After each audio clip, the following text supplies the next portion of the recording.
Béat, tu peux venir si tu veux bien. Nous avons la grâce de recevoir Elisabeth Lefranc ce matin. Je l'appelle maman, ma maman spirituelle. Je l'ai rencontrée juste avant le Covid, à la pastorale de Grenoble. La première fois que je l'ai vue, c'est Jean-Yves qui m'a dit « Oh, cette femme, elle a un témoignage puissant. » Donc, cette parole m'était restée là. Et puis, un jour, je suis allé découvrir un peu qui elle était. Et puis, on m'a vanté ses talents. Le pasteur de Dijon, le pasteur de Grenoble, vanté ses talents. Puis, on l'a fait venir. Et puis, depuis, voilà. Hein, la deuxième session de formation à la relation d'aide. On a eu des coachings avec le conseil spirituel. On a eu, voilà, on travaille ensemble. Un bon tandem. Puis ce matin, on va écouter ce que le Seigneur a mis sur ton cœur. On va se laisser encourager. Père, je te prie de poser ta main, Seigneur, sur ce qui va être donné ce matin. Nous voulons, Seigneur, te bénir et te louer. Parce que ta parole n'est pas un bouquin écrit il y a plusieurs milliers d'années, qui est une vieille histoire poussiéreuse. Nous proclamons que quand elle est prêchée, c'est une parole vivante. Seigneur, je te prie que cette vie puisse jaillir en abondance et qu'elle nous permette de porter du fruit dans l'obéissance de celle-ci. Amen. Soyez bénis. Sois la bienvenue. Merci. Bonjour à tous, bonjour à toutes. Je me réjouis de voir vos visages et puis j'espère qu'on va passer ensemble un moment enrichi par la parole de Dieu. Alors, Bruno m'a dit que vous alliez avoir une semaine de jeûne basée sur un verset. Et à partir de ce verset, j'ai voulu creuser la pensée de Dieu et ça se situe dans 2 Chroniques. Alors, c'est dans l'Ancien Testament, puis j'avoue que ce n'est pas un endroit où je vais souvent de 2 Chroniques, mais quand même. En fait, c'est le moment où le temple est construit, l'arche va être rapportée dans ce temple. Et puis, ce qui m'interpelle, c'est le comportement de Salomon. Alors, c'est vrai que je ne me suis pas présentée, il y en a peut-être qui ne me connaissent pas, mais je suis consultante, formatrice et coach. Et donc, ça veut dire que je suis interpellée par les comportements, par la façon dont on pense, par la façon dont on raisonne, par la façon dont on ressent et par la façon dont on interagit avec les autres. Et donc, forcément, quand je lis la parole de Dieu, je regarde un peu comment ça se passe dans les têtes des personnages bibliques. Et dans 2 Chroniques 5, au verset 2, on voit que Salomon... C'est pas bon ? D'accord. Bon, c'est un meilleur son alors. On voit que Salomon assemble à Jérusalem... Alors, voilà, on va se coordonner. On voit que Salomon assemble à Jérusalem les anciens d'Israël, tous les chefs de tribus, les responsables de famille des Israélites, pour faire monter l'arche de l'Alliance de l'Éternel depuis la cité de David à Sion, et donc jusqu'à Jérusalem. Et par rapport au fait qu'il a un projet dans la tête, hein, il a construit le temple de Dieu, il veut que ce temple ça soit à la gloire de Dieu, et puis il attend des gens des comportements précis, une façon de prier, de louer, en tout cas une façon d'accueillir Dieu comme souverain. Et comment se comporte-t-il, lui ? Eh bien d'abord, il implique tous les responsables en amont de ce qu'il va faire, de façon à ce que ces gens soient consacrés. Et je me suis dit, ça, c'est déjà une ligne directrice pour nous, en tant qu'Église, de se dire, quand on a un projet, comme là, par exemple, vous allez jeûner, vous avez donc un projet on va dire, d'avancée spirituelle dans votre Église. Et quand on gère une Église, ou comme Salomon qui gérait le peuple de Dieu, qui était roi d'Israël, ce qu'on voit, c'est qu'il n'est pas seulement sous l'emprise de l'adoration, il n'est pas seulement que dans le spirituel, il a aussi une façon très structurée de gérer ce qui doit être fait. Alors lui, donc, il commence par rassembler tous les responsables et il va leur demander en fait d'être consacrés en premier lieu. Il me semble que déjà, ça peut nous parler de se dire, mais on est responsable dans nos familles, on est responsable à l'église, on est peut-être responsable sur nos lieux de travail. Et quelque part, la première des remises en cause, elle se situe là. Elle se situe dans le fait que nous devons nous responsabiliser premièrement par rapport à ce que nous voulons atteindre comme objectif. Donc tous les hommes d'Israël sont assemblés autour du roi pour la fête. Tous les anciens d'Israël arrivèrent et les Lévites portèrent l'arche.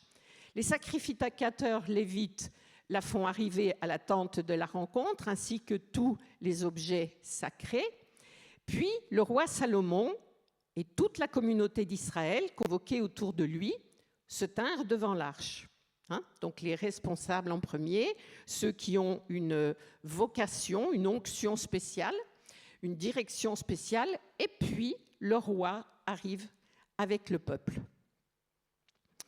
Et les sacrificateurs s'étaient sanctifiés, ils sortaient du lieu saint, puisqu'à l'époque, quand on entrait dans le lieu saint, il valait mieux être sanctifié, sinon on avait un petit problème de santé. Aujourd'hui, on peut venir à l'église, on est impur et on n'en meurt pas.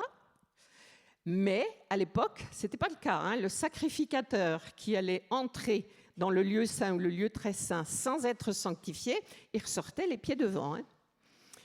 Alors, ça veut dire qu'on ne joue pas avec les choses de Dieu. Mais je ne crois pas qu'on puisse jouer davantage aujourd'hui avec les choses de Dieu, même si la sanction est moins physique et immédiate.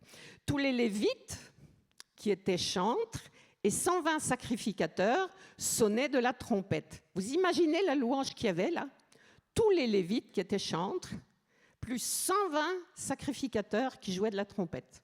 Donc ils ont organisé une sacrée fête pour le retour de l'arche de l'Alliance dans le temple.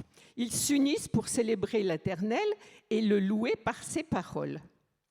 Donc ils disent « Car il est bon, car sa bienveillance durera toujours ».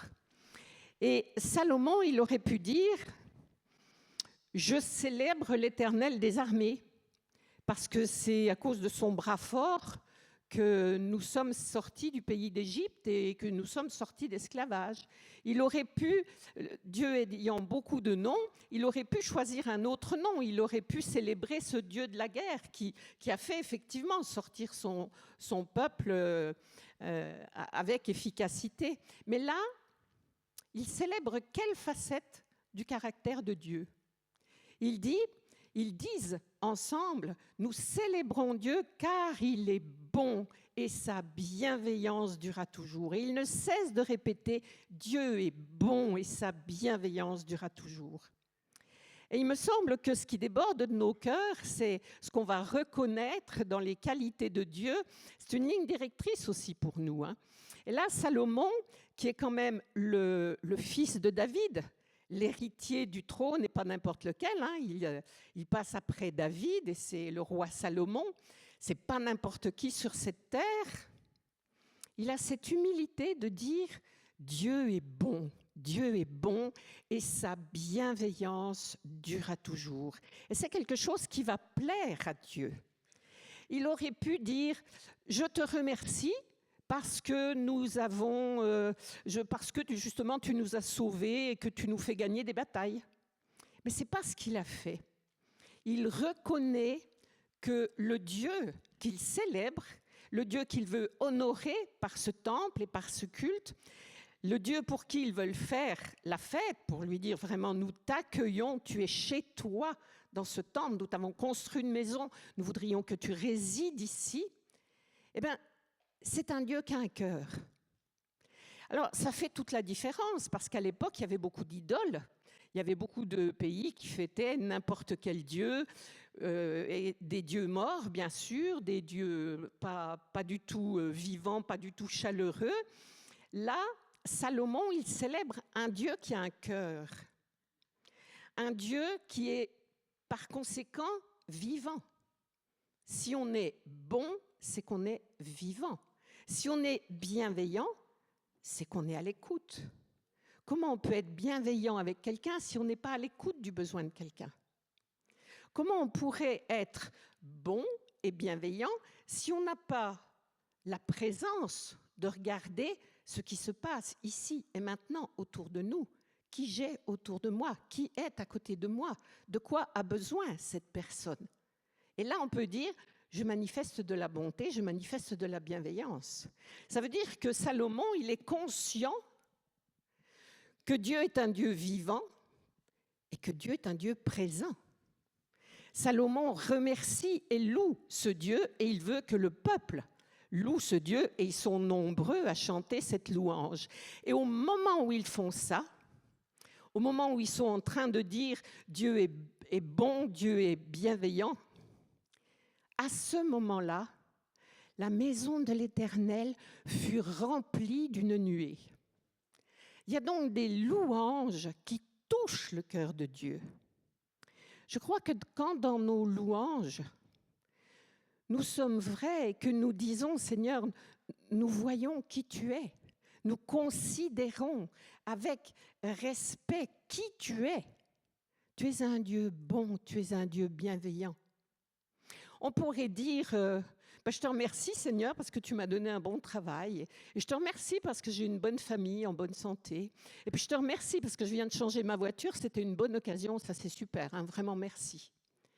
Ce qui n'est pas inutile. Mais Salomon, il dirige un pays, c'est quand même un leader, c'est un roi, et il les emmène à considérer que la divinité qu'ils vont devoir respecter et honorer, c'est un Dieu vivant qui a un cœur pour eux, qui les protège, qui les aime et qui est bon, c'est-à-dire qui fait grâce. C'était pas n'importe qui quand même, Salomon, hein, dans cette prière. Parce que ce n'étaient pas tous les rois de tous les pays qui faisaient ce style de prière-là. Il était donc pas du tout dans l'idolâtrie, il était dans une foi réelle et conséquente. Et ce qui est intéressant, c'est que dans cette louange, ils sont nombreux, ils ont un cœur bien disposé. La maison de l'Éternel fut remplie d'une nuée, tellement il y avait la présence de Dieu que les sacrificateurs n'y résistaient pas. Est-ce que ça vous est déjà arrivé de louer, d'être d'un cœur sincère, et vous êtes tellement dans la présence de Dieu que ça vous met comme une pression? C'est comme s'il y a un contraste entre la présence, la sainteté de Dieu, l'amour de Dieu qui nous confond dans notre humanité. Est-ce que ça vous est arrivé de rencontrer cette situation où vous êtes, dans votre humanité, bien sûr, dans votre chair, et vous priez avec cœur, vous louez avec cœur, vous reconnaissez ce Dieu d'amour, et puis tout d'un coup, waouh, il est là. Et on le sent. Ça vous est déjà arrivé? Il y en a qui c'est arrivé là? Oui, hein? Il y a pas mal de mains qui se lèvent. Et les sacrificateurs, ils n'ont pas pu résister. Ils n'ont même pas pu continuer à faire leur service. Car la gloire de l'Éternel remplissait la maison de Dieu. C'est ma première prière pour aujourd'hui, mais Seigneur, c'est ce qu'on veut vivre ici. On veut vivre ça. On veut que, quand on loue, et Salomon, c'est vrai, il y avait 120 sacrificateurs qui jouaient de la trompette, ça devait résonner, et puis il y avait des chantres, on ne sait pas combien, donc ça devait résonner, mais ce n'est pas les décibels qui ont réveillé Dieu des cieux et qui s'est dit, qu'est-ce qui se passe sur cette terre? Ça fait bien du bruit et de l'agitation, on y va. C'est pas ça. C'est le cœur. Qu'est-ce qu'ils étaient en train de dire? Ils étaient en train de reconnaître un attribut de Dieu qui est exactement sa spécificité. Tous ceux qui croient en des idoles ne peuvent pas dire « mon Dieu est bon, mon Dieu est bienveillant ». Donc quand Dieu voit à quel point on le reconnaît dans la vérité de ce qu'il est, il vient. Et il vient et il ne fait pas les choses à moitié. Parce que là, ils ne pouvaient même plus faire autre chose que d'être dans la présence. Ma première prière, Seigneur, c'est que dans cette église de la source, dans ce lieu, ça arrive souvent, que vous soyez arrosés, mais souvent, de la puissance de la présence de Dieu. Mais pas seulement quand vous êtes à la source. Moi, je vous le souhaite à la maison. Parce que là, ils étaient en train de faire, on va dire, l'inauguration, quelque part. Ils étaient en train de faire la fête parce que l'Arche de l'Alliance revenait. Retour à la maison. Moi, j'espère que vos cœurs reviennent à Dieu autant qu'ils ont besoin de revenir. Et j'espère que vous êtes le temple du Saint-Esprit. Et je veux croire que toutes les fois qu'à la maison, vous allez dire, Seigneur, je veux prendre du temps avec toi. Seigneur, j'ai besoin d'avoir du temps avec toi. Je te loue, je te reconnais au-delà de tout ce qui peut m'arriver sur cette terre. Tu es un Dieu bon qui sait toutes choses. Tu es un Dieu bienveillant qui nous aide, qui nous aime et qui nous a choisis. Et je veux croire que dans vos maisons et dans vos temples intérieurs, vous allez vivre cette puissance de la présence de Dieu. Ça, c'est ma première prière. Bon, donc il y en aura d'autres en clair. Mais on voit qu'il y a quand même cette clé. On voit qu'il y a cette clé. Nous devons, dans la louange, reconnaître la vérité de ce qu'il est et de ce qu'il est dans ce qu'il a de plus précieux et de plus spécifique. Et Salomon bénit l'Éternel. Il dit « Béni soit l'Éternel » parce qu'il a parlé de sa propre bouche à David. Et là, on voit que Salomon, il reconnaît quelque chose d'exceptionnel pour l'époque. Dieu a parlé. David a entendu parler Dieu. Ça, c'était rare. Aujourd'hui, on entend souvent « Dieu m'a dit »,« j'ai entendu »,« j'ai vu ». Mais c'était rare à l'époque. Et aujourd'hui, nous avons la parole de Dieu qui peut nous parler tous les jours. Dieu parle par le son, mais il parle aussi par ce que nous voyons, par ce que nous lisons. Il se révèle aujourd'hui chaque jour. C'était moins évident à l'époque. Et donc, Salomon reconnaît « Je te bénis parce que tu as parlé de ta bouche à David. Et parce qu'il a accompli, parce que tu as accompli, Seigneur, ce que tes mains ont dit. » Ça veut dire qu'il reconnaît non seulement tu es bon, non seulement tu es bienveillant, non seulement tu bénis, mais ce que tu dis, tu le fais. Ah, voilà quelqu'un de fidèle. Salomon est en train de dire, tu as dit ça à David et tu l'as fait. Ça veut dire qu'on peut s'appuyer sur toi.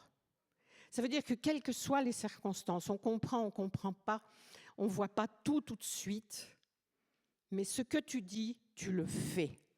Il n'y a pas une onde de variation, il n'y a pas l'ombre d'un mensonge dans la parole de Dieu. Alors c'est quand même très important de faire cette proclamation. Je proclame, Seigneur, que tu es un Dieu fidèle. Je proclame que tu parles. Je proclame que quand tu dis quelque chose, ça s'accomplit. Et là, ça m'a interpellée parce que je me suis dit, comment on prie, nous, au fait ?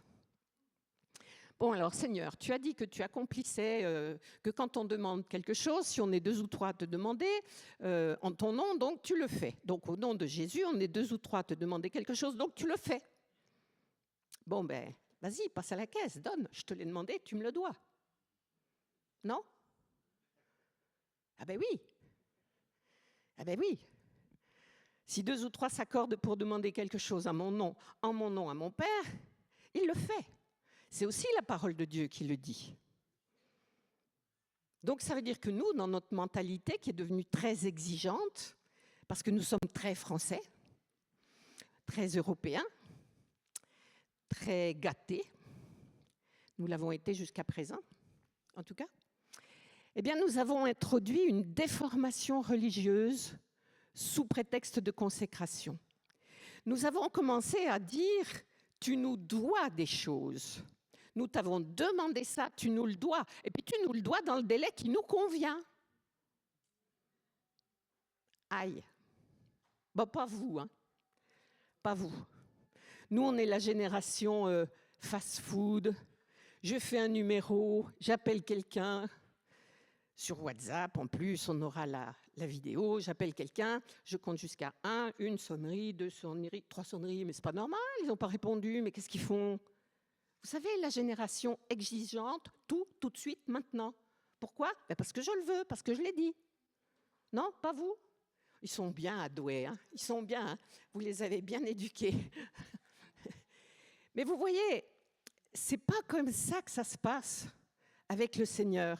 Salomon, il est en train de dire, tu as parlé à David, mais ça a mis combien de temps pour se réaliser? Mais tu as parlé à David, et ce que tu as, oui, à David, et ce que tu as dit à David, tu l'as fait. Tu avais dit à David que c'était une bonne idée de construire le temple.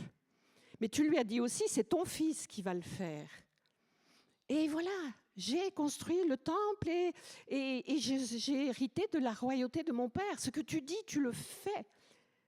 Simplement, entre cette génération de Salomon et la nôtre, ce qui allait se faire dans peut-être des décennies, nous, on le veut en 3 minutes. Je t'ai demandé ça, je le veux cette semaine. Seigneur, pour le mois prochain, il me faut mon boulot. Et puis là, tu vois, j'en ai marre, il me faut un appartement nouveau, parce que là, j'en ai ras-le-bol, les voisins me cassent les pieds. Non? Je suis en train de vous dire que Salomon, fils de David, roi d'Israël, il était complètement soumis à la pensée de Dieu et au timing de Dieu. Et c'est peut-être ce que nous devrions réapprendre pour vivre mieux nos vies. Parce que Dieu est souverain. Salomon, roi d'Israël, proclame, il y a un souverain au-dessus de moi. Il y a un roi au-dessus de moi. Il y a le roi des rois. Et je me soumets à ce roi-là. Et il me semble que dans notre vision moderne de l'Église, on a un peu, squeezé certains concepts de la relation à Dieu. Et qu'on a peut-être besoin de vivre un meilleur confort dans notre relation à Dieu en le remettant exactement à sa place, c'est-à-dire c'est toi qui pilotes, c'est si tu veux, quand tu veux, comme tu veux. Et il me semble que là, on va mieux vivre notre vie.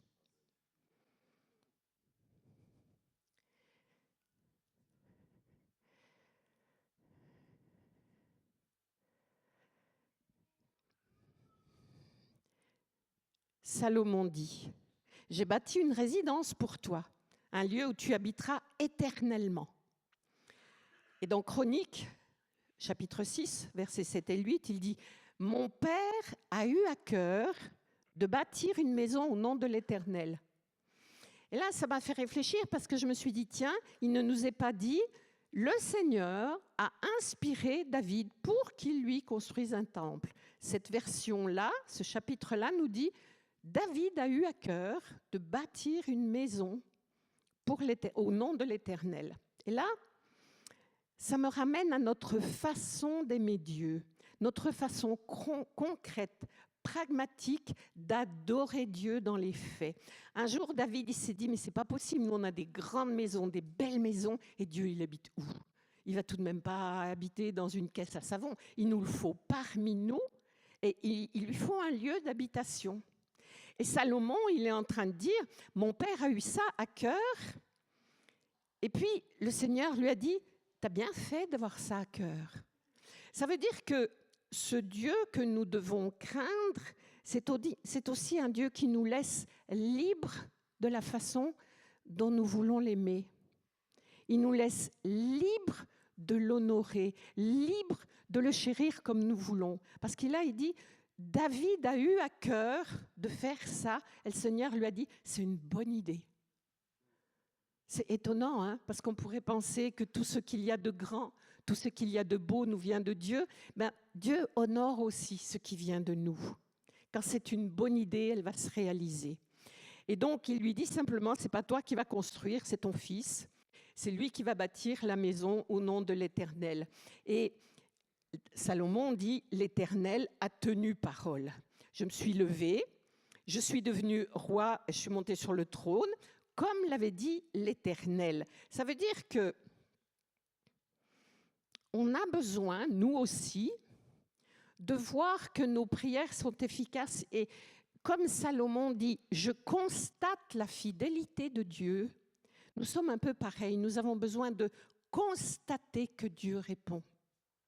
Simplement, parfois, il ne répond pas à la façon dont nous pensions qu'il allait répondre. Nous lui demandons quelque chose et la façon qu'il a de nous répondre, parfois, elle nous perturbe. Et puis, ce que nous lui demandons, ça n'arrive pas toujours au moment où nous l'aurions cru. Et parfois, on se désespère, on perd la foi. Et là, c'est bon aussi de faire comme Salomon et de se poser et de faire un peu le comptage des bénédictions. Mais là, on a demandé, on a reçu. Là, tu avais promis ça, tu l'as fait. Là, tu as été fidèle. Là, tu as été bon. Là, tu as été bienveillant. Là, effectivement, je vois que. Et on a besoin de ce type de louange qui compte les bénédictions de Dieu, parce que ça nous encourage. Parce qu'on ne les reçoit pas tout de suite, les bénédictions. Et il dit, il n'y a pas de Dieu semblable à toi dans les cieux et sur la terre. Tu gardes l'alliance et la bienveillance envers tes serviteurs qui marchent en ta présence de tout leur cœur. Ah, ça veut dire, tu es un Dieu bon, tu es un Dieu bienveillant, tu gardes l'alliance, tu es fidèle. Mais c'est conditionnel. Et là encore, dans notre foi ou dans notre marche, parfois, nous avons tendance à dire « Jésus m'a sauvé, je suis sauvé, je suis sûre du coup que je vais aller au paradis, donc voilà, j'ai tout.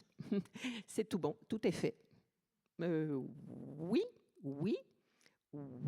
encore faut-il garder le cadeau quand même. Et là, Salomon, il est en train de dire que la fidélité de Dieu, les bénédictions de Dieu sont conditionnelles. Elles sont dans le temps selon la pensée de Dieu, mais elles sont conditionnelles. C'est-à-dire, il garde sa bienveillance envers ses serviteurs. Seigneur, je suis un enfant de Dieu. Suis-je un serviteur et une servante? Est-ce que je te sers? Est-ce que je t'ai offert quelque chose dans ma vie? Est-ce que j'ai une compétence que je mets à ta disposition? Quels sont les cadeaux que je te fais tous les dimanches? J'ai envie de dire, quand on vient le dimanche, qu'est-ce qu'on va offrir dans la louange, hormis le fait qu'on sait chanter? Quelque part, on pourrait dire, cette semaine, je me suis préparée. Je vais faire, je ne sais pas, par exemple, oh Seigneur, d'habitude, je suis un peu grognon pour faire ceci, cela que j'aime pas. Tu sais ce que je vais faire? Je vais t'offrir que je vais faire ça dans un meilleur cœur cette semaine. Et je vais gagner cette victoire cette semaine d'un meilleur cœur. Je vais faire ce que je n'aime d'habitude pas faire. Et quand je vais arriver dimanche, je vais te dire, Seigneur, tu as vu? J'y suis arrivée lundi, bon, mardi, mais mercredi, c'était bien. Et tu as vu jeudi?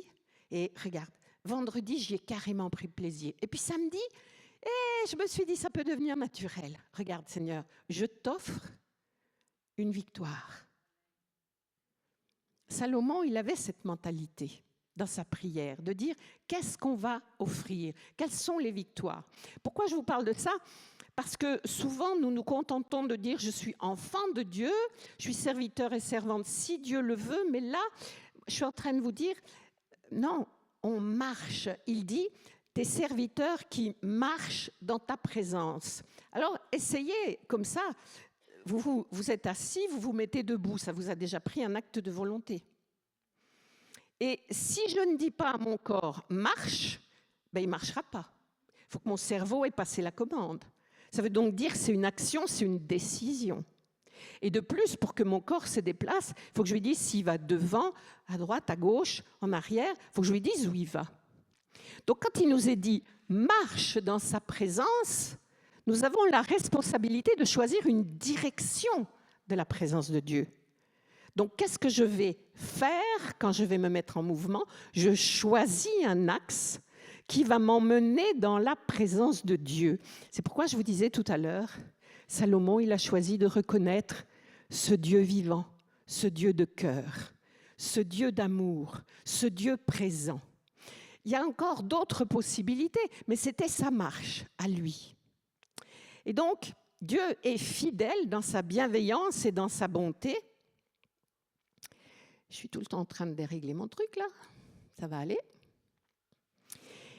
Mais ça demande de l'action. Quand il dit, il garde son alliance à ses serviteurs qui marchent en ta présence, eh bien, ça ne suffit pas. Bon, ok, il faut marcher dans la présence de Dieu, allons-y, allons-y. Bon, il faut bien payer les impôts, on va le faire. Hein. Voilà, il faut le faire, faut le faire. On est à l'église, on est chrétien, on le fait. Il faut servir, on sert. Hein. Bon, moi, je suis docile, hein. C'est pas compliqué. Hein. Voilà. C'est un beau cadeau, ça? Pas sûr, hein? Pas sûr. Il dit qu'il marche en tant que serviteur dans la présence de Dieu de tout son cœur. Ah ouais, il faut que je marche pour te servir avec des gens que j'aime bientôt ou pas, et de tout mon cœur maintenant. Ah ouais, quand même. Quand même. Et là, je te bénis.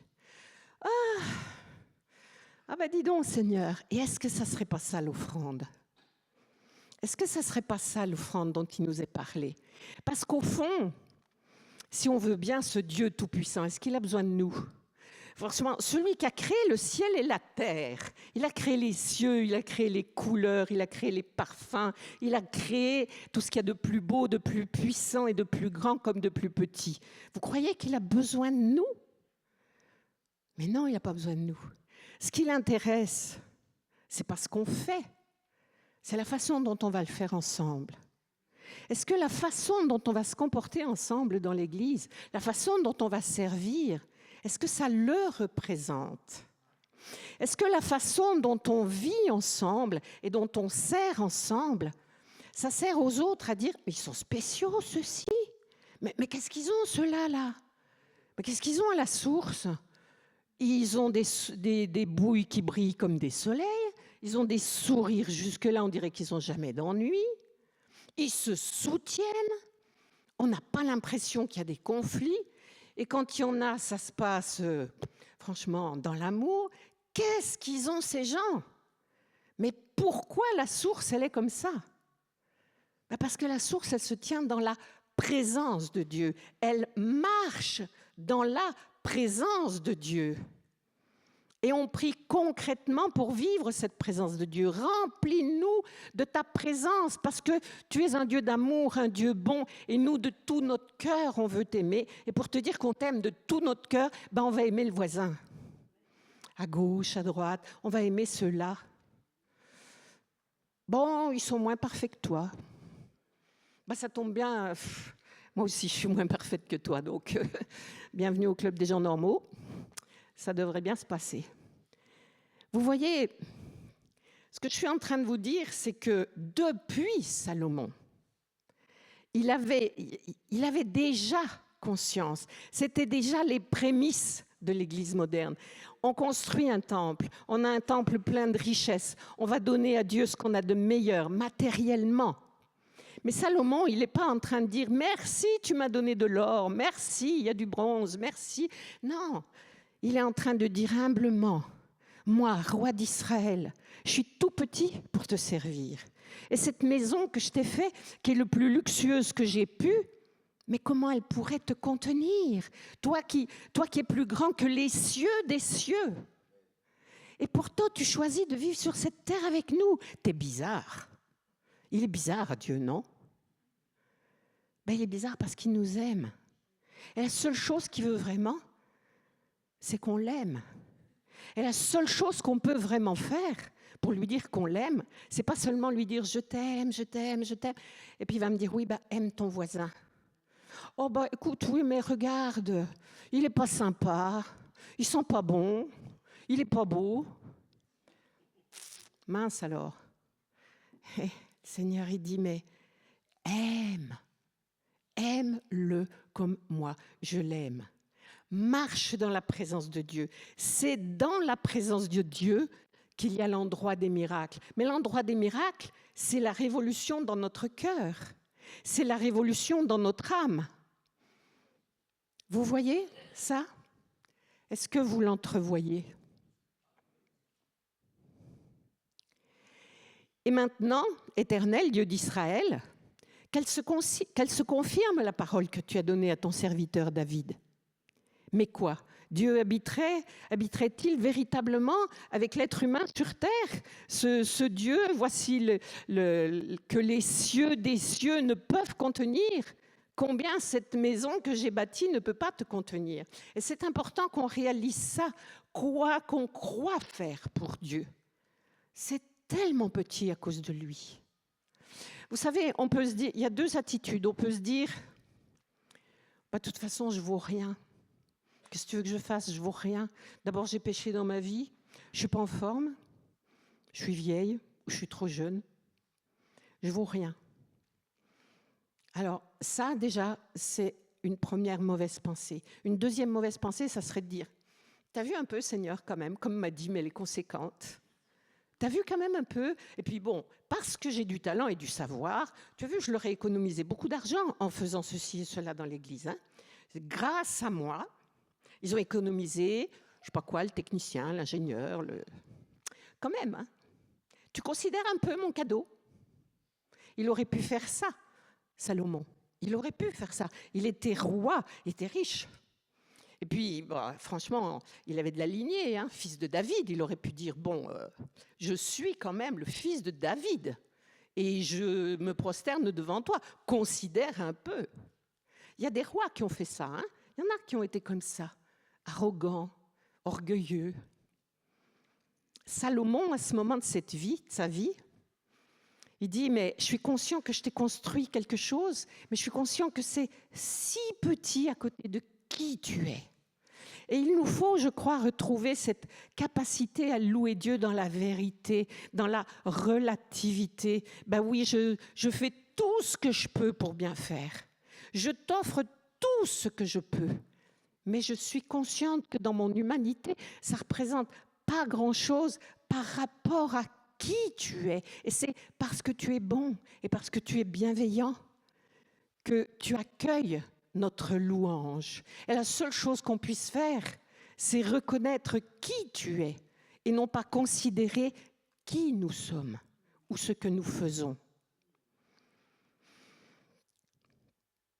Et ce grand Salomon, il nous donne quand même une sacrée leçon parce que lui, il aurait pu mépriser, comme d'autres rois, il aurait pu mépriser le fait, par exemple, Nabuchodonosor.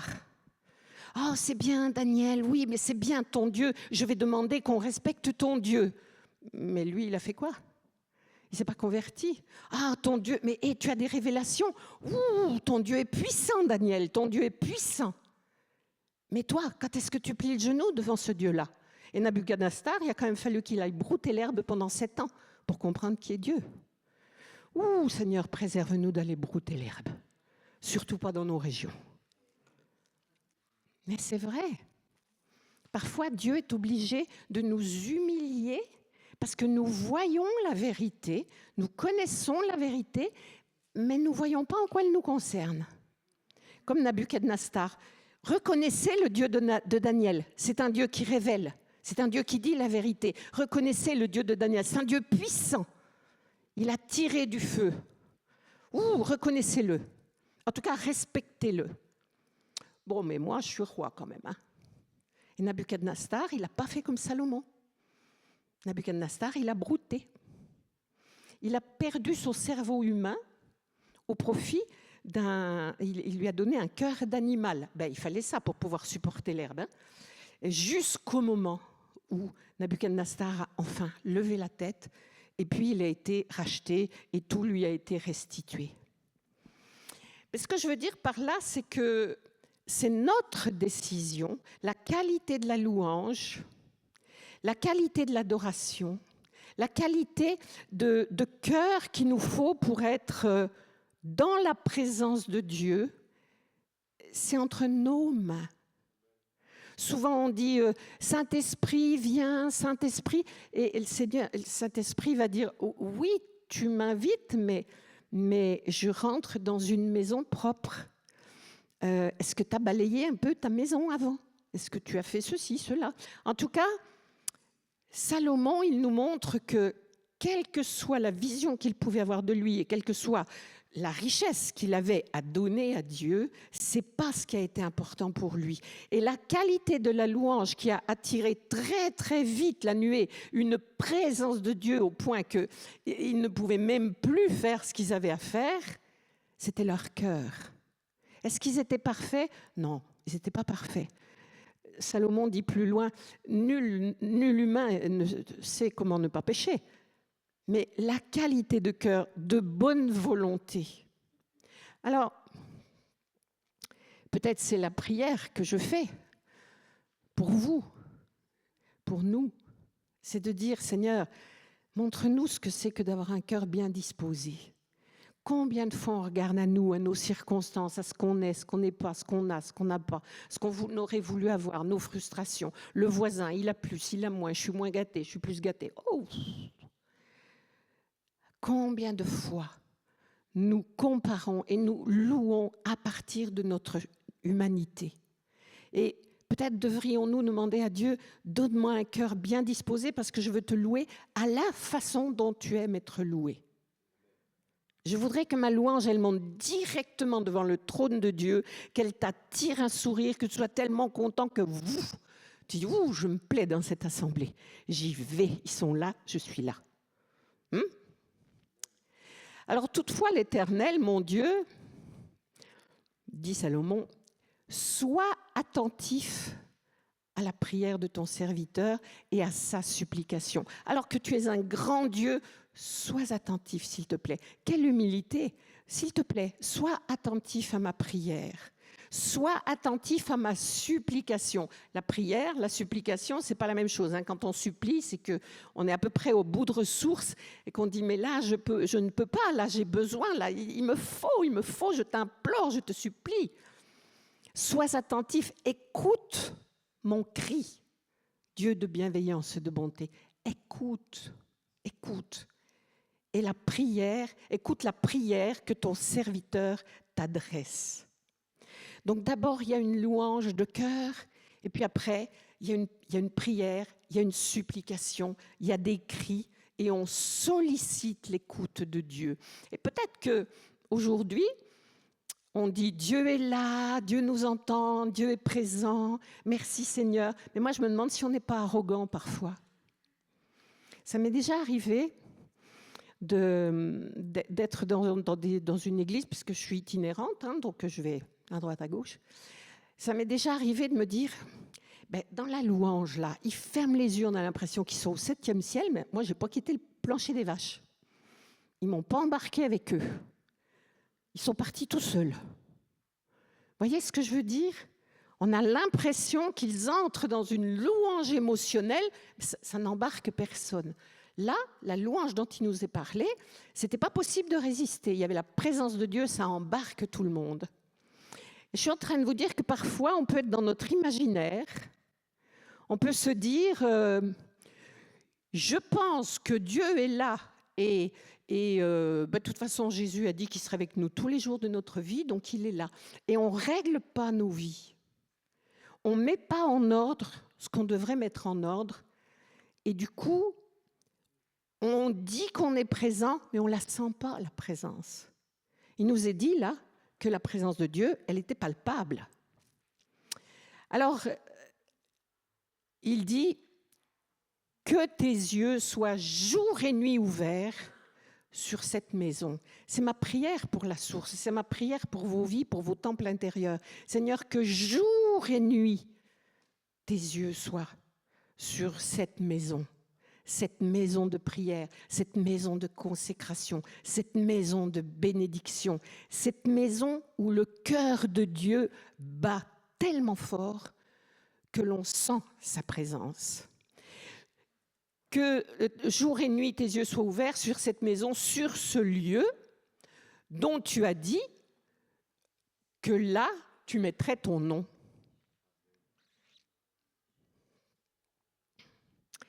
Écoute la prière de ton serviteur en ce lieu. Et là, ça nous rappelle une chose. On a un culte personnel qui est hyper important. Le culte personnel, je dirais que si on n'a pas une vie de prière, une relation personnelle avec Dieu, on va venir à l'église et c'est déjà bien, on va entendre la parole de Dieu une fois par semaine, mais quelque part, c'est un peu comme si vous mangez une fois par semaine. Hein? Bon, ben, vous n'êtes pas gros, voilà, mais quand même, ça fait juste. La nourriture de l'âme, pour que l'âme aille bien, il faut que la nourriture soit quotidienne et consistante. La relation personnelle, ça passe par « Seigneur, révèle-moi ta parole, parle-moi, je veux ta présence ». De quoi tu as besoin, Seigneur, pour pouvoir me rencontrer? Qu'est-ce que tu veux que je sois, que je fasse? C'est-à-dire, est-ce que, d'abord, on va commencer par le louer, comme nous a montré Salomon. On va aussi demander pardon pour les péchés conscients, inconscients, mais on va recevoir cette présence de Dieu au quotidien. Et quand on arrive le dimanche, c'est comme si on met en commun ce qu'on a reçu individuellement et il y a une forte présence. Mais ce que je veux dire là, c'est qu'il y a une bénédiction dans le temple personnel, puis il y a une bénédiction dans le temple commun. Il y a une mode qui dit aujourd'hui, on peut être chrétien sans aller à l'église. Ça ne me dérange pas, faites donc comme vous voulez, c'est votre éternité. Mais quand même, question santé, c'est quand même mieux d'aller se ressourcer dans la famille. C'est quand même mieux de montrer à Dieu qu'on aime les autres quand on vit avec les autres. Quand on est là dans le cœur de Dieu. En tout cas, Salomon est en train de dire écoute la prière de ton serviteur en ce lieu. Alors c'est vrai qu'à l'époque, on pourrait dire que c'était toujours au temple qu'on allait prier, hein. Mais ça reste vrai. Tu écouteras les supplications de ton serviteur et de ton peuple. Tu écouteras les supplications de ton serviteur et de ton peuple. Et là, j'aborde la question de la prière collective. On va crier à Dieu, on va supplier Dieu, on va prier Dieu, on va louer Dieu en individuel, et c'est important. Mais le poids de la prière collective, ça fait plaisir à Dieu, la prière collective. Quand on se réunit pour dire ensemble, d'un même cœur, d'une même pensée. Alors on en parlait ces jours-ci, d'une même pensée. Est-ce que c'est la pensée unique ? Est-ce qu'il y a quelqu'un qui dit comment on va penser et puis tout le monde va penser pareil? Non, c'est qu'on va se centrer sur Seigneur, tu vois les choses comment? Tu penses comment? Tu ressens comment? Tu vois comment les situations? Et là, on peut dire qu'on est d'un même cœur. Et il dit, tu vas les écouter lorsqu'ils prieront en ce lieu, et c'est toi, Seigneur, qui écouteras. C'est toi qui écouteras. De ce lieu où tu sièges, depuis les cieux, tu écouteras et tu pardonneras. Parce que dans notre humanité, bienvenue au club des gens normaux, nous sommes pécheurs. Et aime ton prochain, certaines traductions disent comme toi-même. Puis j'aime pas cette traduction parce que pour ceux qui s'aiment pas, du coup c'est compliqué. Mais il y a une traduction qui dit aime ton prochain parce qu'il est comme toi-même. Et cette traduction-là, elle m'éclaire mieux parce que je me dis mais c'est vrai, on n'a pas besoin de juger les autres parce qu'ils sont plus ceci, moins cela, ils ne pensent pas comme ça. Bon, ok. On n'est que de passage. Mais quand le Seigneur il dit qu'il va nous écouter dans la prière collective, c'est parce que le cœur de ce collectif sera en Dieu. Et comment le cœur du collectif va être en Dieu? Parce que notre attitude les uns vers les autres, ça ne sera pas du jugement, ça ne sera pas de la condamnation, ça ne sera pas toutes nos divisions, nos séparations et je ne sais pas quoi. Tu es plus, je suis moins, je suis plus, tu es moins. Bon, on est en modèle unique, hein, j'ai une bonne nouvelle pour vous, on est tous différents. Donc voilà, comme ça, on met la balle au centre. Tu écouteras, il dit, et tu pardonneras lorsqu'ils prieront dans ce lieu. L'importance de la prière collective. Vous allez demander quelque chose en individuel, je ne dis pas que vous n'allez pas l'avoir, mais Dieu aime qu'on prie ensemble. Et quand on prie ensemble, c'est bizarre parce que j'allais te dire, on t'a demandé quelque chose et la réponse c'est tu nous pardonnes. Alors, ça veut dire qu'il y a beaucoup de péchés qu'on commet. On ne se rend même pas compte qu'on est dans la non-conformité par rapport au royaume de Dieu. On s'en rend même pas compte. On est plein de foi, on est plein d'espérance. Mais si on marche dans la vérité, dans la présence de Dieu, on se rend compte de ce qu'il faut changer dans nos vies. On s'en rend mieux compte. Sans la présence de Dieu, on ne se rend pas compte de ce qu'il faut changer dans nos vies. On marche dans notre imaginaire. J'ai appris parce que ça m'arrange. Et puis, il y a notre génération qui permet ceci. Et puis, dans l'ancien temps. Mais aujourd'hui, en 2026, on peut faire ci, on peut faire ça. Et c'est OK par rapport à qui? Par rapport à la Bible? Si je ne fréquente pas la parole de Dieu, si je ne fréquente pas la présence de Dieu, je n'ai pas le repère. Et la déviance s'installe et on ne s'en rend pas compte. Et c'est une norme. Et c'est une norme qui s'installe même dans les collectifs, pas que en individuel. Donc c'est important. D'ailleurs, si par exemple, je dévie, mais que je fréquente votre collectif, vous allez dire, attention Elisabeth, attention, fais gaffe. Tu es en train de prendre une tangente. Regarde ce que dit la parole. Regarde ta pensée. On a tous une culture. On a eu des parents, ils nous ont éduqués comme ils nous ont éduqués. Ils nous ont donné des croyances par rapport à leur propre famille, par rapport à leur région, par rapport à leur pays, par rapport à leur métier. Il y a des croyances. On est tous influencés par ça. Mais si on est dans la présence de Dieu, tout ça passe par un éclairage. Mais si on n'a pas le temps d'être dans la présence de Dieu, on rêve la présence de Dieu, on imagine la présence de Dieu, on fantasme la présence de Dieu, on parle de la présence de Dieu, mais on ne la vit pas. On ne la vit pas. Et on est dans le temps où le Seigneur il dit « Revenez à moi, revenez à moi ». Et on a envie de lui dire « Dis donc, on vient te voir tous les jours, tous les dimanches là. On est là tous les dimanches, hein. Je ne loupe pas de culte. Ça ne me concerne pas l'histoire de revenir. » Ah ah. Le Seigneur, il ne nous parle pas des kilomètres qu'on fait pour aller à l'église. Il nous parle de notre cœur. Il est où notre cœur? On peut être à l'église et se dire, bon, j'espère que ça ne va pas trop finir tard, il y a le poulet qui m'attend là. Et puis, je voudrais bien sortir avant que Grand Frais soit fermé parce que j'ai plus de clémentine puis j'en mangerai bien cet après-midi. Et ils ont dit quoi? Ah ben ça tombe bien, il y a un diaporama. Tu écouteras, tu pardonneras. Merci Seigneur, j'étais pas là, tu m'as pardonné. Non, ça vous arrive jamais, ça? Ah, merci pour votre loyauté. Voyez ce que je veux dire, hein? Quand il dit « revenez à moi », peut-être on fait des gros péchés, il faut arrêter. Ok, vous le savez déjà. Mais moi, je ne vous parle pas que de ça. Qu'est-ce qui fait que quand Salomon et quand les louangeurs, ils ont dit « Dieu est bon et bienveillant », c'est parce que leur état de cœur pensait ce qu'ils disaient. Ils étaient réellement en adéquation avec ce qui sortait de leur bouche. Et là, ils ont reçu la présence de Dieu. Alors, si quelqu'un pêche contre son prochain, s'il fait un serment contre cœur, et là, on voit qu'il y a plusieurs versets où Salomon, il énumère très précisément ce qu'il demande à Dieu. Dans tel cas, voilà, dans tel cas, voilà, dans tel cas, voilà. Et ce qui est intéressant dans la prière de Salomon, c'est qu'elle n'est pas globale. Seigneur, bénis-nous, Seigneur, nous avons besoin de toi, Seigneur, bénis-nous. Non, il dit, voilà le contrat qu'on va passer avec Dieu.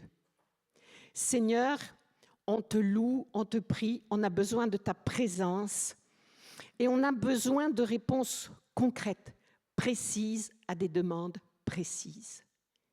Et là encore, c'est un autre point. La qualité de cœur, la qualité de la louange, mais après, c'était Yang Guichot qui disait, écoute, si tu veux que le Seigneur te donne une bicyclette bleue, tu lui demandes une bicyclette bleue. Et quelquefois, c'est tellement simple, hein? Mais quelquefois, nous voudrions que Dieu réponde à une prière qu'on n'a pas faite. Le Seigneur, nous voudrions qu'il nous réponde précisément à quelque chose que nous ne savons pas définir. Et le Seigneur ne fait pas de magie. Il dit, tu demandes, tu reçois. Et c'est bon d'être comme ça, parce que ça nous rappelle qu'il est souverain. Et parfois, on voudrait qu'il nous réponde sans qu'on ait à demander. C'est comme si on lui disait, bon, écoute, tu sais de quoi j'ai besoin maintenant, tu le fais, c'est tout. Voilà, tu sais que j'ai besoin de ça, je ne vais pas encore te le demander, te le détailler, que je ne sais même pas le faire. Tu sais que j'en ai besoin, donne-le. C'est comme si c'était nous les souverains. Vous voyez, quelque chose s'est infiltré dans notre mentalité religieuse pour dire Dieu doit m'obéir. Dieu dit que si je demande, je reçois, donne-le. Bon, je t'ai demandé ça, fais-le. Et là, ce qu'on voit, c'est que Salomon, dans son grand respect de Dieu, il définit des critères de ce qu'on demande, de ce qu'on reçoit et de la façon dont on le reçoit.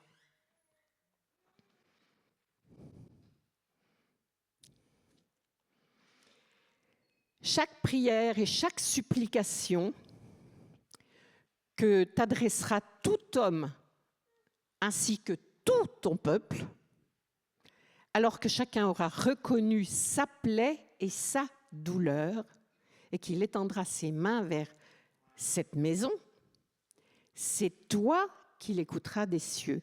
Là, ça nous dit quoi? Ça nous dit, je vais demander quelque chose, mais Dieu dit, quelque part, Dieu pourrait nous dire, mais pourquoi tu le demandes? Seigneur, parce que je souffre. Seigneur, parce que j'ai mal. Seigneur, parce que ça me manque, j'en ai besoin. Et le Seigneur, il a besoin qu'on soit comme ça. Il a besoin qu'on soit à notre place dans l'humilité, c'est-à-dire, je te demande ça, Seigneur, parce que, tu vois, là, j'ai été blessée. J'ai eu des offenses ou j'ai eu des parcours... bon, voilà, vous connaissez vos vies. On a eu des parcours de souffrance qu'on a subis. On a eu des parcours de souffrance parce qu'on a péché. On a eu des parcours de confusion. On a eu des parcours où on ne savait plus où on habitait tellement on croyait à tout et la lune. On a eu des parcours où il y avait tellement de sphères d'influence dans nos vies qu'on ne savait plus quoi croire. Moi, je connais une personne qui me dit, écoute, j'ai besoin de quelque chose, je prie. Jésus, j'étais contente. On ne sait jamais, je vais demander à Allah, il y en a bien, il y a Bouddha, il y en a bien un qui va répondre. Pas sûr. Il y en a qui sont morts et le vivant est jaloux. Réfléchis bien. D'ailleurs, dans un passage de la Bible, le Seigneur était fâché parce que son peuple, quand il avait besoin de lui, il est allé demander en Égypte. Vous savez, parfois on dit Seigneur, j'ai besoin de ci, j'ai besoin de ça. Puis en fait, on va chercher nous-mêmes nos solutions dans ce qu'on sait être efficace. Je vais appeler un tel, il doit avoir des moyens, il doit avoir ça, il doit avoir... Et en fait, où est située notre foi et notre dépendance à Dieu? Et Salomon, il est en train de nous apprendre comment rester dépendant de Dieu dans la prière. Tu demandes précisément, tu obtiens précisément et tu dis pourquoi tu en as besoin. Parce qu'il dit, alors que chacun aura reconnu sa plaie. Heureux ceux qui pleurent car ils seront consolés. Moi je me suis dit, celui qui pleure pas, tant pis pour lui. Parfois, faut être dur, faut être dur. Pas que. Et là, il nous dit, si tu reconnais ta plaie, si tu reconnais ta douleur, donc tu reconnais pourquoi tu as la plaie, pourquoi tu as la douleur. Parfois, tu subis, tu es victime. Parfois, tu as mis les pieds dans une situation où il ne fallait pas aller. Peu importe. Peu importe. Dieu entend et Dieu répond et Dieu pardonne. Donc, ça veut dire que, je suis en train de vous dire qu'en fait, il faut qu'on revoie nos critères de la prière qualifiée. Il y a une prière qualifiée individuelle, mais il y a une prière qualifiée collective. Et notre prière qualifiée, ce n'est pas parce qu'on est parfait, ce n'est pas parce qu'on a une facilité de parole ou pas de facilité de parole, c'est juste notre cœur. Où il est notre cœur? Il est centré sur Dieu. Combien de fois par semaine? Combien de temps? Et est-ce qu'on est capable d'aimer l'autre comme Dieu l'aime. Et quand on a mal, est-ce qu'on est capable de lui dire « J'ai besoin de toi, j'ai des plaies et des souffrances ». Et là, Salomon, c'était pas encore Jésus, ça nous paraît évident, mais c'était pas encore Jésus. Salomon, il dit « Tu connais le cœur des humains et c'est toi qui réponds en fonction du cœur. » Il dit « Tu écouteras du lieu où tu sièges et tu pardonneras, tu rendras chacun selon ses voies. » Ça veut dire qu'il y a des fois, si notre cœur n'est pas devant Dieu comme il aimerait, comme le sien, ou en tout cas directement connecté avec le sien, eh bien, il y a des moments où on attend nos réponses, sans compter qu'il n'y a pas que ces raisons-là pour lesquelles on attend les réponses. Voilà. De la sorte qu'ils te craindront. Ça veut dire, je te demande quelque chose, mais je te dis pourquoi je te le demande. Et ça me garde dans la sainte et saine crainte de Dieu. C'est mon souverain. Je justifie ma demande quelque part. Mais je la justifie auprès d'un Dieu qui est bon et bienveillant. Et il dit, ils te craignent parce qu'ils fonctionnent comme ça et ils marchent dans tes voies en faisant ça. Donc, c'est comme ça qu'ils vont te craindre et marcher dans tes voies. Et tu vas bénir tout le temps qu'ils vont marcher dans tes voies. Et tu vas bénir qui? Le peuple de Dieu. Tu vas bénir celui qui est étranger, mais qui vient parmi le peuple de Dieu et qui se retrouve dans cet état de cœur. Et tu vas aussi bénir celui qui fait partie du peuple de Dieu, mais qui est en esclavage, loin de ton Église, mais tu entends sa prière. Pourquoi? Parce que la qualité de la posture de son cœur fait que tu l'entends où qu'il soit, qui qu'il soit. Il était chrétien au départ, il n'était pas chrétien au départ, il vient d'on ne sait pas où, il est là. Il a cette qualité de cœur, Dieu entend. Il était là, il fait partie de ton peuple, il est en esclavage quelque part, mais il te prie avec ce même cœur. Tu l'entends, tu l'entends. Vous voyez, le cœur fait la différence, il fait toute la différence pour obtenir ce que nous avons à obtenir. Voilà, quand ils pécheront contre toi, car il n'y a point d'homme qui ne pêche pas, quand tu seras irrité contre eux, s'ils rentrent en eux-mêmes, alors qu'ils sont captifs, qu'ils sont pécheurs, s'ils reviennent à toi, s'ils t'adressent des supplications, s'ils reviennent à toi de tout leur cœur, de toute leur âme, ça veut dire quoi? De toutes mes pensées, de toute ma volonté, de tous mes raisonnements. Il ne suffit pas de le dire, il faut le faire. Ça c'est la totalité de l'âme. Et depuis leur captivité aussi, s'ils te prient, tu écouteras, tu pardonneras.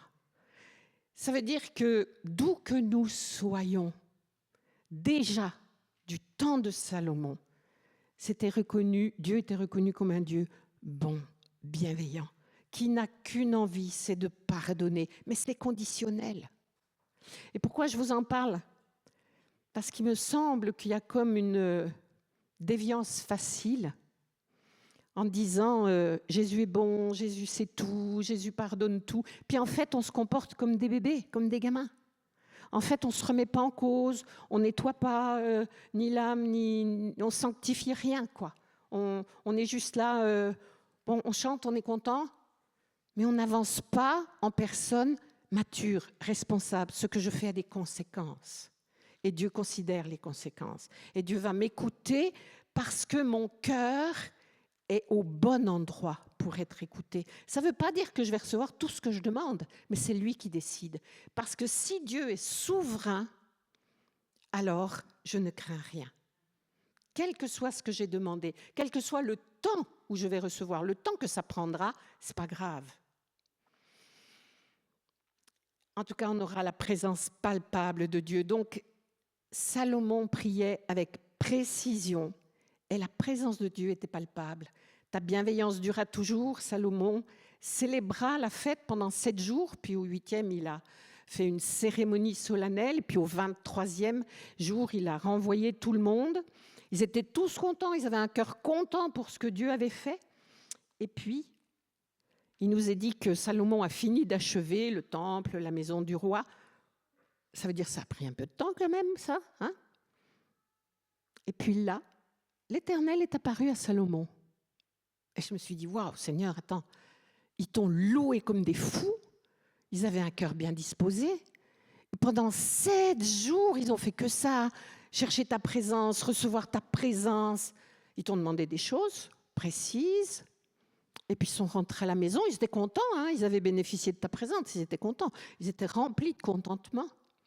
Puis c'est seulement là, après avoir fini de bâtir la maison, après avoir fini de bâtir le temple, donc combien de semaines, combien de mois, je ne sais, l'Éternel est apparu à Salomon pendant la nuit et lui dit, j'ai entendu ta prière et je choisis cet endroit comme maison de sacrifice. Et là, je me suis dit, ah ben Seigneur, attends voir, nous, on te prie, on te loue, on te demande un truc, on le voudrait, quoi.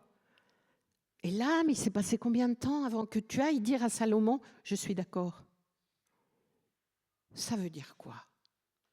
Ça veut dire que la qualité de notre louange, la qualité de notre prière, qui est basée sur la qualité de notre cœur, Dieu est content.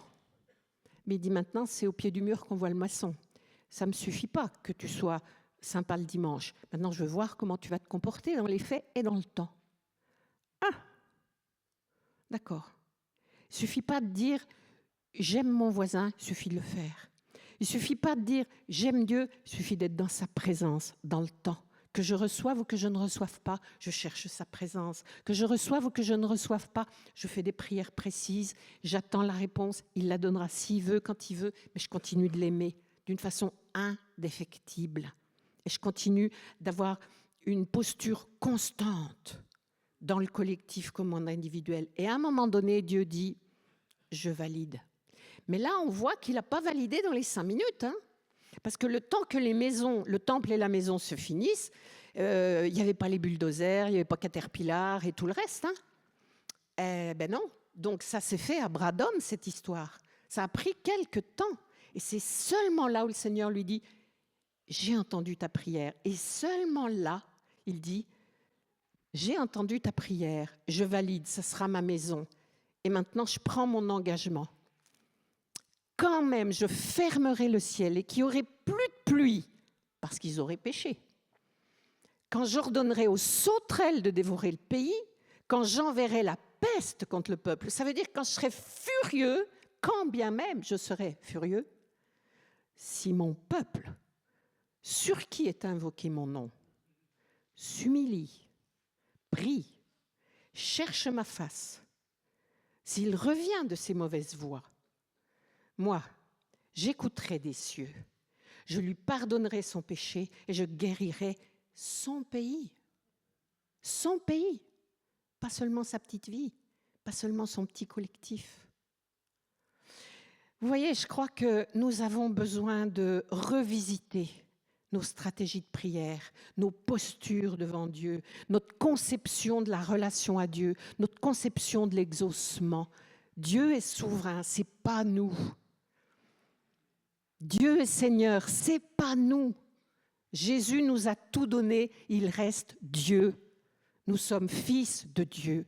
Nous sommes enfants de lumière quand nous marchons dans la lumière. C'est conditionnel. Mais en tout cas, Salomon, dans l'Ancien Testament déjà, nous donnait une sacrée leçon. Désormais, oui, j'avais un peu de retard là. Désormais, dit Dieu, désormais, mes yeux seront ouverts, mes oreilles seront attentives à la prière faite en ce lieu. Je choisis désormais et je consacre cette maison pour que mon nom y soit à jamais. J'y aurai toujours mes yeux et mon cœur. Seigneur, c'est la source. Seigneur, la source. Nous voulons avoir ce cœur. Nous voulons avoir cette consécration.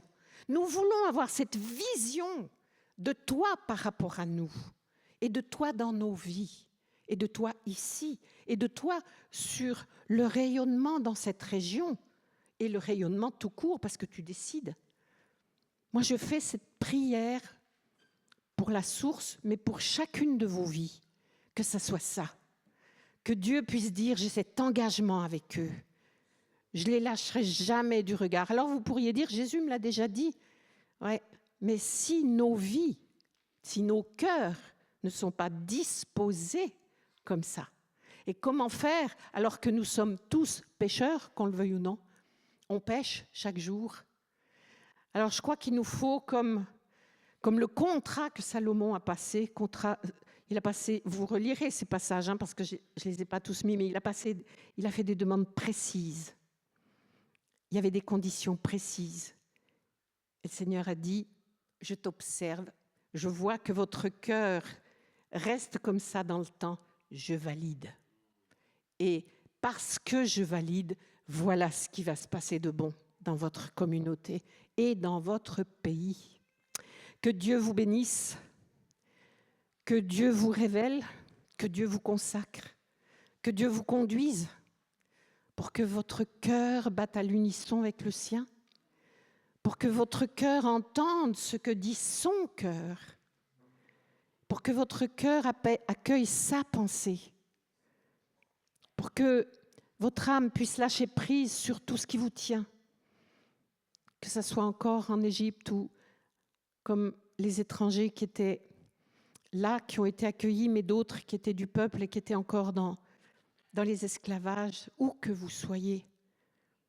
Que Dieu vous libère, que Dieu vous entende, que Dieu puisse dire « J'accueille ta prière, je l'entends, et je l'entends parce que ton cœur me plaît. » Soyez bénis, soyez rafraîchis dans vos onctions personnelles, que vos corps se portent bien, que vos émotions soient en équilibre, que vos pensées soient justes, saines, détachées de ce qui se passe sur cette terre, connectées sur la vision de Dieu, et que vous puissiez dire d'un même cœur, nous allons au temple, nous réjouir dans la présence de Dieu.